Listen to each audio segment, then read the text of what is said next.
Kumusta? Napipressure ka, no?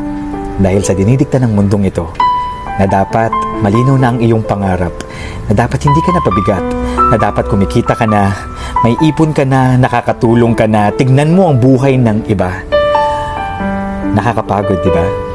Nakakapagod na ikumpara, lalo na kung pakiramdam mo nahuhuli ka na. Sino ba kasi ang nagsabing kailangan mong makipag-unahan sa kanila? Ang buhay ay hindi tungkol sa kung sino ang nauna, kundi kung sino ang tunay na masaya. Hindi ko sinasabing maging tamad ka. Ang sinasabi ko lang, magpatuloy ka na walang bigat na dinadala at palaging magpasakop sa plano ng lumikha. Maaabot din natin ang dulo? Maniwala ka, sa kanyang tinakdang oras, magtatagumpay ka. Alam mo, hanga din ako sa'yo eh. Kasi marami ka ng sakit na tiniis na hindi nila alam. Marami ka ng lungkot na tinago. Marami ka ng sakripisyong ginawa na hindi nila nakita. Pero nagpatuloy ka pa rin. Kinaya mo pa rin. Sabi ka no? Bahalag po bre, basta naning kamot. Proud ako sa'yo. Ang galing mong magdala ng problema.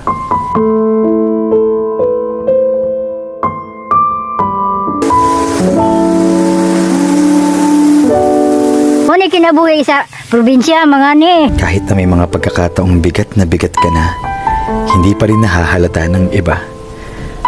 Pero nakakapagod yan, ha? Alag po bre among panginabuhi, basta ligal lang. Ang magpanggap na hindi pinanghihinaan, ang pagpigil sa luhang kung babagsak ay tila ulan, sadyang wala ka lang mapaglabasan. O baka wala kang masandalan. Isang mahigpit na yakap, kaibigan. Minsan, no, mahihirapan ka talagang harapin ang isang problema ng mag-isa.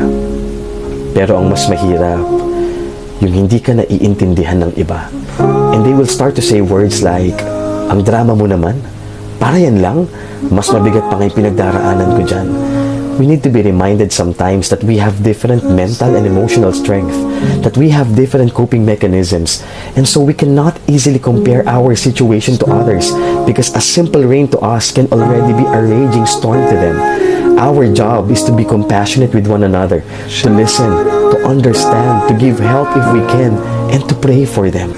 Kung may pinagdaraanan ka ngayon, huwag mo tong kalilimutan na kahit magkakaiba tayo ng bigat na pinagdaraanan, meron tayong nag-iisang Diyos na makapangyarihan na pwede natin kapitan. Kaya mo yan.